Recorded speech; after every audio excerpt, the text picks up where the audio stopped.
Black History Month is sponsored by Scruggs Academy, Crab King Seafood, and Royal Funeral Home. Segregation in the military in World War II was the rule of law. Black units were separated from whites in every way, by gender and race.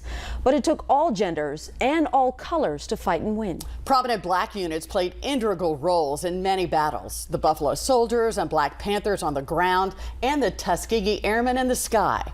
And then there was the Army's 688. You may have seen the Netflix hit movie. A battalion of female soldiers who enlisted not knowing the enemy they'd face.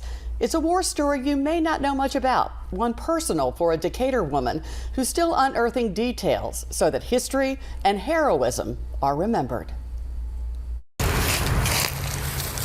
Tessie Mae Seymour lies somewhere here in Magnolia Psych Cemetery in Decatur. This is the first time in 50 years. First time in 50 years that I have been out here. 1,400 souls are buried here, 700 in unmarked graves. Tessie Mae is in one of them. I can't tell you where it would be.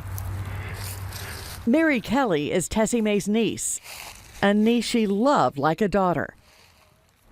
Mary says they talked about everything except Tessie Mae's time in the military. I can't believe I didn't ask questions.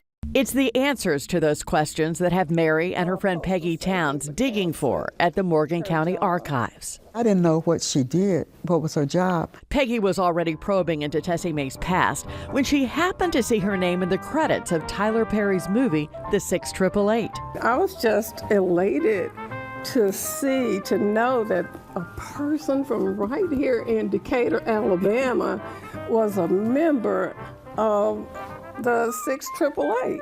So who was Tessie Mae and this 6888 that made it to the big screen? We enlisted the help of Army researcher Cricket Holder. They were the only ones handling the mail for the troops in England and Europe. Backlog mail that reached a crisis state. I knew it was a part of the Army, but I didn't know what she did. Tessie Mae helped move 18 million stockpiled letters and packages that were standing 12 feet high, rotting in 10 aircraft hangars. Well, these letters had been in duffel bags and bundles in these warehouses for up to 2 years. They'd been rat infested. The ladies had to reconstruct that package and salvage what they could and forward it on to the guys. No system had worked until the 6888 arrived, and no mail meant low morale. These women handled 65,000 pieces of mail every shift, 24 hours a day, 7 days a week. What they did over there was just outstanding. The Army gave them 6 months, and they did it in 3.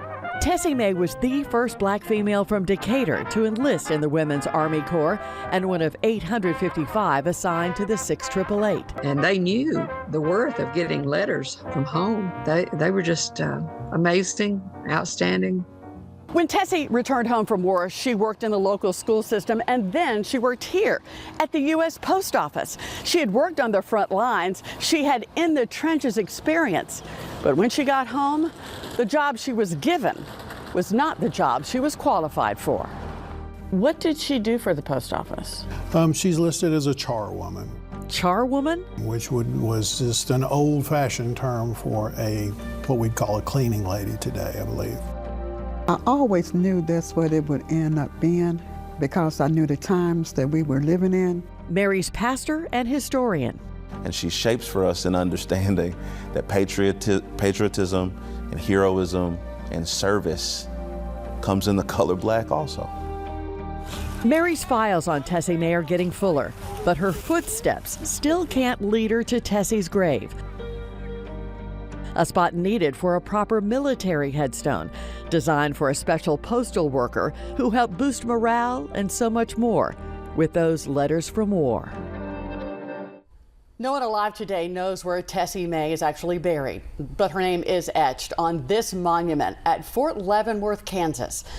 Certainly a lasting tribute there. And last December, Tyler Perry, Kerry Washington, and Ebony Obsidian visited Arlington National Cemetery. They laid flowers on some of the graves of the 6888 who were buried there, a moment to mark their enduring legacy.